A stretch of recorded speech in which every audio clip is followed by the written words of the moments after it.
പലർക്കും ജീവിതത്തിൽ ഒരു ആഗ്രഹമാണ്, ഒരു അന്ത്യാഭിലാഷമാണ് ജീവിതത്തിൽ സന്തോഷമായിട്ടിരിക്കുക, സന്തോഷമായിട്ട് മരിക്കുക.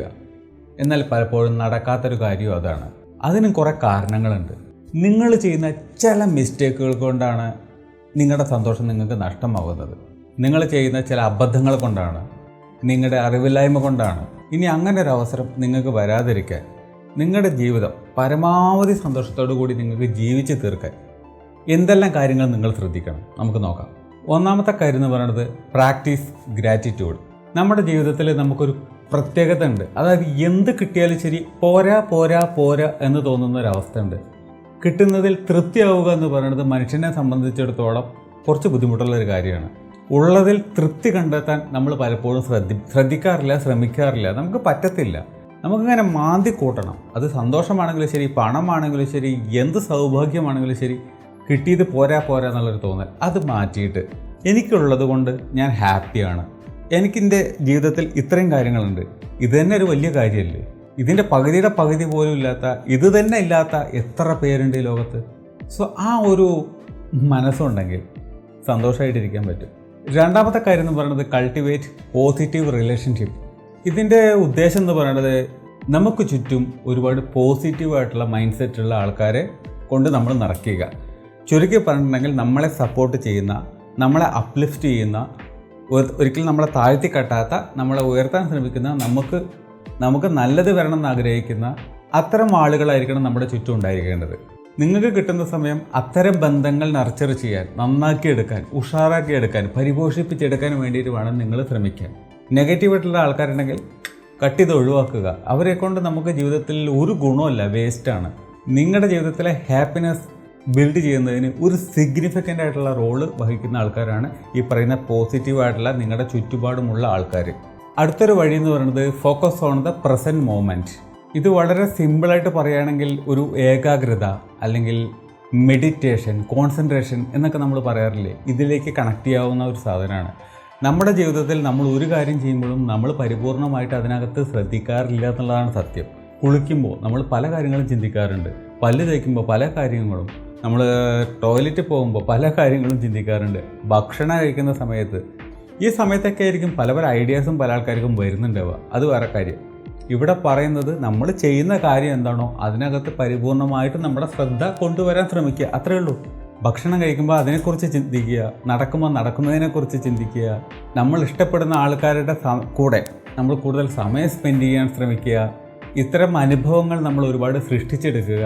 അതായത് ഇന്നുകളിൽ ജീവിക്കുക. ഇന്നലകളിലോ നാളേക്കോ നമ്മൾ ജീവിക്കാനായിട്ട് ജീവിതം മാറ്റിവെക്കരുത്. ഇന്നുകൾ ആസ്വദിച്ച് ജീവിക്കുക. നാളെ ആകുമ്പോഴല്ലേ അപ്പോൾ നമുക്ക് ജീവിക്കാം. ഇപ്പോഴേ അതിനെക്കുറിച്ചിട്ട് നമ്മൾ ഭ്രാന്ത് പിടിച്ച് നടക്കേണ്ട കാര്യമില്ല. ഇന്നലത്തെക്കുറിച്ച് ആലോചിച്ചിട്ട് നമ്മൾ ഭ്രാന്ത് പിടിച്ച് നടക്കേണ്ട, അത് കഴിഞ്ഞു പോയി. അടുത്തൊരു പ്രാക്ടിക്കൽ സ്റ്റെപ്പ് എന്ന് പറയുന്നത് സെറ്റ് മീനിങ് ഫുൾ ഗോൾസ്. നിങ്ങളുടെ ഇൻട്രസ്റ്റ്, നിങ്ങളുടെ താല്പര്യം, നിങ്ങളുടെ വാല്യൂസ്, നിങ്ങളുടെ പ്രയോറിറ്റീസ്, ഇതിനൊക്കെ ബേസ് ചെയ്തിട്ടായിരിക്കും നിങ്ങളൊരു ലക്ഷ്യങ്ങൾ സൃഷ്ടിച്ചിട്ടുണ്ടാവുക, നിങ്ങൾ മനസ്സിൽ കണ്ടിട്ടുണ്ടാവുക, നിങ്ങളുടെ സ്വപ്നങ്ങൾ നിങ്ങൾ കണ്ടിട്ടുണ്ടാവുക. അത് നേടിയെടുക്കുന്നതിന് വേണ്ടി നിങ്ങൾ പ്രവർത്തിക്കുക. ജീവിതത്തിൽ എപ്പോഴും എന്തിനും ഒരു ലക്ഷ്യം ഉണ്ടാകുമ്പോഴാണ് ജീവിതത്തിന് തന്നെ ഒരു അർത്ഥം ഉണ്ടാകുന്നത് എന്ന് നമ്മൾ പറയും. നമ്മൾ എന്തിനോ വേണ്ടി തിളയ്ക്കുന്ന ഒരു സാമ്പാർ അങ്ങനെ ആകരുത്. നമ്മുടെ ജീവിതത്തിന് ഒരു ലക്ഷ്യം വേണം. എങ്ങോട്ടാണ് പോകുന്നത്? ഡയറക്ഷൻ കറക്റ്റാണോ? ഇപ്പോൾ നമ്മൾ ഒരു സ്ഥലത്തു നിന്ന് ഇറങ്ങി മറ്റൊരു സ്ഥലത്തേക്ക് ബസ് കയറണമെങ്കിൽ കറക്റ്റ് നമ്മൾ ആ ബസ് തന്നെ കയറണ്ടേ. ഏതെങ്കിലും ഒരു ബസ് കയറിയിട്ട് കാര്യമില്ലല്ലോ. അപ്പോൾ ഡയറക്ഷൻ കറക്റ്റാണോ, ദിശ കറക്റ്റാണോ ചെക്ക് ചെയ്യണം. സോ അങ്ങനെ ഒരു ലക്ഷ്യം ഉണ്ടെങ്കിൽ നമ്മുടെ ജീവിതത്തിന് ഒരു അർത്ഥം ഉണ്ടാവും, ഒരു പ്രതീക്ഷ ഉണ്ടാവും. ഇങ്ങോട്ടാണ് പോകുന്നത്, അത് നമുക്ക് നേടിയെടുക്കാം. നിങ്ങൾ എന്തിനു വേണ്ടി പ്രവർത്തിക്കുന്നു എന്ന് പറയുമ്പോൾ, അതായത് എന്ത് ലക്ഷ്യത്തിന് വേണ്ടി നിങ്ങൾ പ്രവർത്തിക്കുന്നു എന്ന് നിങ്ങൾക്കൊരു ബോധ്യം ഉണ്ടാകുമ്പോൾ, അത് നിങ്ങളുടെ ജീവിതത്തിൽ ഒരുപാട് സന്തോഷവും ഒരുപാട് സംതൃപ്തിയും കൊണ്ടുവരും. ഞാൻ കറക്റ്റായിട്ടാണ് വർക്ക് ചെയ്യുന്നത്, എൻ്റെ ജീവിതം നല്ല കറക്റ്റായിട്ടാണ് പോകുന്നത്, എൻ്റെ പ്ലാനുകളൊക്കെ അനുസരിച്ചിട്ടാണ് ഞാൻ ജീവിക്കുന്നത്. അതൊരു സന്തോഷം നിങ്ങൾക്ക് കൊണ്ടുവരും.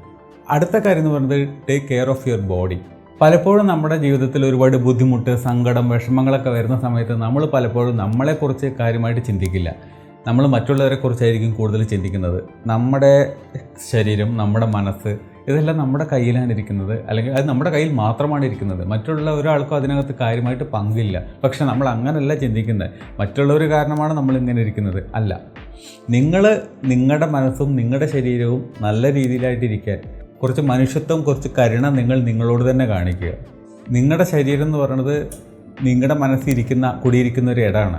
ശരീരം മനസ്സിൻ്റെ കണ്ണാടിയാണ്, മുഖം മനസ്സിൻ്റെ കണ്ണാടിയാണ് എന്ന് പറയുന്ന പോലെ തന്നെയാണ്. നമ്മുടെ മനസ്സിനകത്ത് എന്തുണ്ടോ അത് നമ്മുടെ ശരീരത്തിൽ റിഫ്ലക്റ്റ് ചെയ്യും. അതുപോലെ തന്നെ ശരീരത്തിൽ എന്തുണ്ടോ അതെല്ലാം നമ്മുടെ മനസ്സിലേക്കും റിഫ്ലക്റ്റ് ചെയ്യും. സോ ആരോഗ്യമുള്ളൊരു ശരീരത്തിൽ ആരോഗ്യമുള്ളൊരു മനസ്സുണ്ടാവും നമ്മൾ ചുമ്മാ പറയാറില്ലേ, അതിലൊരു കഴമ്പുണ്ട്. സോ നിങ്ങളുടെ ശരീരം നിങ്ങൾ ശ്രദ്ധിക്കുക. ആവശ്യത്തിന് നിങ്ങൾ ഭക്ഷണം കഴിക്കുക, ആവശ്യത്തിന് നിങ്ങൾ വർക്കൗട്ട് ചെയ്യുക, വ്യായാമം ചെയ്യുക, ആവശ്യത്തിന് നിങ്ങൾ കിടന്നുറങ്ങുക, നല്ല ന്യൂട്രീഷനുള്ള ഭക്ഷണം കഴിക്കുക. ഇത്രയും ചെയ്തു കഴിഞ്ഞാൽ തന്നെ നിങ്ങളുടെ ആരോഗ്യം, നിങ്ങളുടെ ശരീരത്തിൻ്റെ കാര്യത്തിലുള്ള ഒരു കെയറിങ് കംപ്ലീറ്റ് ആയി. അടുത്തൊരു പ്രാക്ടിക്കൽ സ്റ്റെപ്പ് എന്ന് പറയുന്നത് engage in activities which you enjoy. വളരെ സിമ്പിളായിട്ട് പറയുകയാണെങ്കിൽ നിങ്ങൾക്ക് ഇഷ്ടമുള്ള കാര്യങ്ങൾ ചെയ്തുകൊണ്ട് നിങ്ങൾ ഹാപ്പിനെസ് കണ്ടെത്തുന്നു. ചില ആൾക്കാർക്ക് ചിത്രം വരയുന്നതായിരിക്കാം, ചില ആൾക്കാർക്ക് പാട്ട് പാടുന്നതായിരിക്കാം, ചില ആൾക്കാർക്ക് ഹൈക്കിങ്, ബൈക്കിങ്, സ്റ്റണ്ട്, അത് ഇതെന്നൊക്കെ പറഞ്ഞ പല കാര്യങ്ങളുണ്ട്. നിങ്ങൾക്കും മറ്റുള്ളവർക്കും ദോഷമല്ലാത്ത എന്ത് കാര്യമാണെങ്കിലും ശരി അതെല്ലാം ചെയ്യാം. അത് നിങ്ങൾക്ക് മനസ്സിന് സന്തോഷം നൽകുന്നുണ്ടെങ്കിൽ അത് കണ്ടിന്യൂസ് ആയിട്ട് നിങ്ങൾക്ക് ചെയ്യാം. അങ്ങനെ ചെയ്യണം എന്നുള്ളതാണ് പറയണത്. അടുത്തൊരു പ്രാക്ടിക്കൽ സ്റ്റെപ്പ് എന്ന് പറയുന്നത് ഹെൽപ്പ് അതേഴ്സ്. മറ്റുള്ളവരെ നിങ്ങൾ സഹായിക്കുക. അപ്പോൾ നിങ്ങളുടെ സഹായം ആവശ്യപ്പെടുന്ന ഒരുപാട് പേരുണ്ടാവും ഈ ഒരു സമൂഹത്തിനകത്ത്. സോ അവർക്ക് നിങ്ങളുടെ സഹായം എത്തിക്കാൻ പറ്റുകയാണെങ്കിൽ അത് നിങ്ങൾക്ക് ഒരുപാട് സന്തോഷം നൽകും. ചില ആൾക്കാർ നമ്മൾ കേട്ടിട്ടുണ്ടാവും, ഒരുപാട് പണം, ഒരുപാട് കാര്യങ്ങൾ, ഒരുപാട് അച്ചീവ് ചെയ്തിട്ടുണ്ടാവും. പക്ഷേ ഇനിയും ഒരു സന്തോഷം, സംതൃപ്തി എന്ന് പറയുന്ന സാധനം അവർക്ക് കിട്ടിയിട്ടുണ്ടാവില്ല. നിങ്ങൾ പല സെലിബ്രിറ്റീസിൻ്റെ ഇൻ്റർവ്യൂ ഒക്കെ നിങ്ങൾ നോക്കുകയാണെങ്കിൽ നിങ്ങൾക്ക് കാണാൻ പറ്റും. അതിനകത്ത് അവർ എല്ലാം നേടിയിട്ടുണ്ടെന്നുള്ളത് നമ്മൾ ഓഡിയൻസിന് തോന്നുന്നുണ്ടാവും. പക്ഷെ അവരുടെ ഒരു ജീവിത സാഹചര്യം വെച്ച് നോക്കുമ്പോൾ അവർ പറയുന്നത് കേൾക്കാൻ പറ്റും. ഞാൻ തൃപ്തികരമായിട്ടുള്ളൊരു ജീവിതത്തിലാണോ ചോദിക്കുകയാണെങ്കിൽ അല്ല.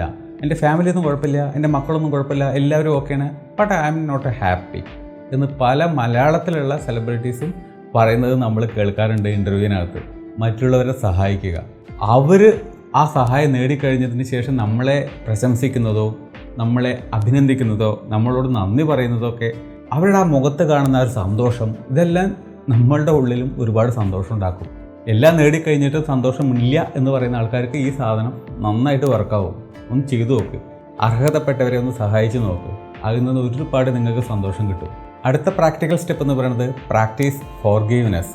മറ്റുള്ളവരോടുള്ള നമ്മുടെ വെറുപ്പ്, നീരസം, വൈരാഗ്യം എല്ലാം നമ്മളങ്ങോട്ട് ഇല്ലാണ്ടാക്കുക, വിട്ടുകൊടുക്കുക, അങ്ങോട്ട് ക്ഷമിച്ചു കൊടുക്കുക. ഇതൊക്കെ ഇങ്ങനെ മുറുക്ക പിടിച്ചിട്ടിരിക്കുന്ന ഒരുപാട് പേരുണ്ട്. നമ്മൾ ഹിന്ദുക്കൾ നോക്കിയാൽ നിങ്ങൾക്ക് അറിയാൻ പറ്റും. ഹിന്ദുക്കളെ ജനറലൈസ് ചെയ്ത് പറയണതല്ല, പക്ഷേ പൊതുവെ നിങ്ങൾക്ക് നോക്കി അറിയാൻ പറ്റും. പല കാസ്റ്റ്, പല റിലീജിയൻ വെച്ച് നോക്കുകയാണെങ്കിൽ ശരി, ഹിന്ദുക്കളുടെ ഇടയിൽ, ബന്ധുക്കൾക്കിടയിൽ ഒരുപാട് ഉരസലുകൾ നമുക്ക് കാണാൻ പറ്റും. എന്നാൽ മറ്റ് റിലീജിയനകത്ത് അത്രയും ഉരസൽ, കമ്പാരിറ്റീവ്ലി അത്രയും വരസൽ നമുക്ക് കാണാൻ പറ്റില്ല. ഉണ്ട്, എല്ലായിടത്തും ഇല്ലെന്നല്ല, പക്ഷേ ഹിന്ദുക്കളുടെ ഇടയിൽ അത് കുറച്ച് കൂടുതൽ കാണാൻ പറ്റും. ഇപ്പോൾ നമ്മളുടെ ഒരു വീട്ടിൽ നോക്കുകയാണെങ്കിൽ അച്ഛൻ്റെ വീട്ടുകാരുമായിട്ട് വരസൽ, ഒരു ചേർച്ചയില്ലായ്മ, യോജിപ്പില്ലായ്മ, വഴക്ക്, പിണക്കം, വർഷങ്ങളോളമുള്ള പിണക്കം. ഇതുപോലെ അമ്മയുടെ വീട്ടുകാരുമായിട്ട് നമ്മളുടെയൊക്കെ ഫെമിലിയർ ആവുന്ന, നിങ്ങൾക്ക് റിലേറ്റ് ചെയ്യാൻ പറ്റുന്നൊരു സിനാരിയോ പറയുകയാണ്. അല്ലെങ്കിൽ അമ്മയുടെ വീട്ടുകാരുമായിട്ട്, അമ്മാവൻ്റെ വീട്ടുകാരുമായിട്ട്, സംതിങ് എല്ലാവരുമായിട്ട് നമ്മൾ ഒത്തുപോകണമെന്നില്ല. കുറച്ച് പേരുമായിട്ട് നമ്മൾ ഒരു പിണക്കത്തിലായിരിക്കും. എന്തിന്? വിട്ടുകൊടുക്കുക. ആ വൈരാഗ്യം, നീരസം, തെറ്റ് അവരുടെ ഭാഗത്തായിരിക്കാം, അല്ലെങ്കിൽ നമ്മുടെ ഭാഗത്തായിരിക്കാം. വിട്ടുകൊടുത്തേക്കുക, ക്ഷമിക്കാൻ തയ്യാറാവുക. മുന്നോട്ട് ആ ബന്ധത്തെ യോജിപ്പിച്ച് കൊണ്ടുപോകാൻ പറ്റുകയാണെങ്കിൽ അങ്ങനെ കൊണ്ടുപോകാൻ നോക്കുക. അത് പറ്റില്ലെങ്കിലും നമ്മളങ്ങ് ക്ഷമിച്ചു കൊടുക്കുക. നമ്മുടെ മനസ്സാണല്ലോ നമുക്ക് പ്രധാനം. നമുക്ക് ഹാപ്പി ആയിട്ടിരിക്കാൻ പറ്റും. പിന്നെ മുണ്ടണോ മിണ്ടണ്ടയോ അതൊക്കെ പിന്നത്തെ കാര്യം. നമുക്ക് ക്ഷമിച്ചു കൊടുക്കാമല്ലോ അവർ ചെയ്ത ആ തെറ്റ്. ലാസ്റ്റത്തെ ഒരു ടിപ്പ് എന്ന് പറയുന്നത്, അല്ലെങ്കിൽ പ്രാക്ടിക്കൽ സ്റ്റെപ്പ് എന്ന് പറയുന്നത് എംബ്രേസ് ഒപ്റ്റിമിസം. ശുഭാപ്തി വിശ്വാസം. നല്ലത് നടക്കുമെന്നുള്ളൊരു പ്രതീക്ഷ. എന്തിനും ഏതിനും നമ്മളൊരു നെഗറ്റീവ് മൈൻഡ് സെറ്റ് കൊണ്ട് നടക്കേണ്ട കാര്യമൊന്നുമില്ല. നല്ലത് നടക്കാനുള്ള ഒരു ചാൻസ് ഉണ്ട്. പലപ്പോഴും ജീവിതത്തിനകത്തൊരു ചലഞ്ചിങ് സിറ്റുവേഷൻ വരുന്ന സമയത്ത്, ഒരു ബിസിനസ് ആരംഭിക്കുന്ന സമയത്ത്, ഒരു ഫാമിലി തകരാൻ പോകുന്ന സമയത്ത്, അങ്ങനെ പല ക്രിട്ടിക്കലായിട്ടുള്ള സമയത്തും ഒരു ശുഭാപ്തി വിശ്വാസം നമുക്ക് ഒരുപാട് മാനസികമായിട്ടുള്ള ഒരു ഉറപ്പ് നൽകുന്ന കാര്യമാണ്, ഒരു ധൈര്യം നൽകുന്ന കാര്യമാണ്. തളർന്നു പോകാതിരിക്കാൻ, നമ്മൾ വീണ് പോകാതിരിക്കാൻ നമ്മൾ ഒരുപാട് ഉപകരിക്കുന്ന ഒരു സാധനമാണ് ഈ ശുഭാപ്തി വിശ്വാസം, ഒപ്റ്റിമിസം. അത് നമുക്ക് കുറച്ച് ഉണ്ടാകുന്നത് നല്ലതാണ്. ഓവറായി പോകാണ്ടിരുന്നാൽ മതി. അപ്പോൾ നമ്മൾ നെഗറ്റീവ് സൈഡുകളൊന്നും കാണില്ല. ഈ പ്രണയം തുടങ്ങുന്ന സമയത്ത് അങ്ങനെയുണ്ടല്ലോ, രണ്ടുപേരും ഗംഭീര ലവ് ആയിരിക്കും, എല്ലാം പോസിറ്റീവായിരിക്കും. ഇവിടെയും പ്രശ്നമാണ്. അധികമാവരുത്. അധികമായാൽ അമൃതും വിഷം എന്ന് പറയുന്ന പോലെ ഒരു ഒപ്റ്റിമൽ ലെവലിൽ കീപ്പ് ചെയ്യുകയാണെങ്കിൽ അടിപൊളിയാണ്. സോ പരമാവധി കാര്യങ്ങൾ നിങ്ങൾ പോസിറ്റീവായിട്ട് എടുക്കാനുള്ള ശ്രമം നടത്തുകയാണെങ്കിൽ നല്ലത് നടക്കാനുള്ളൊരു ചാൻസ് ഉണ്ട്. ഈ ഒരു ചിന്തയെങ്കിലും നിങ്ങളുടെ ഉള്ളിൽ വന്നാൽ, അത് വന്നിട്ടില്ലെങ്കിൽ വരുത്തണം, മനഃപൂർവ്വം നിങ്ങൾ വരുത്തണം. നിങ്ങളുടെ മനസ്സിലകത്തോട്ട് ആർക്കും ഇഞ്ചെക്റ്റ് ചെയ്യാൻ പറ്റില്ലല്ലോ. നിങ്ങൾ സ്വയം ചിന്തിച്ച് നടക്കാനുള്ള ചാൻസ് ഉണ്ട് അങ്ങനെ വേണം. അയ്യോ ഇതൊന്നും നടക്കില്ല, ഇതെന്നെ കൊണ്ട് പറ്റത്തില്ല, ഇതൊന്നും നടക്കത്തേയില്ല, അടിവര ഇട്ടിട്ട് 100% നിങ്ങൾ പെസിമിസ്റ്റിക് ആകരുത്. ഒപ്റ്റിമിസത്തെ നിങ്ങൾ എംബ്രേസ് ചെയ്യാൻ തുടങ്ങിയാൽ തന്നെ സന്തോഷം നിങ്ങളെ തേടി വരും. എല്ലാറ്റിനും ഒരു സമാധാനം നിങ്ങളുടെ ജീവിതത്തിലുണ്ടാവും. ആ സമാധാനം ഒരുപാട് സന്തോഷം നിങ്ങൾക്ക് കൊണ്ടുതരും.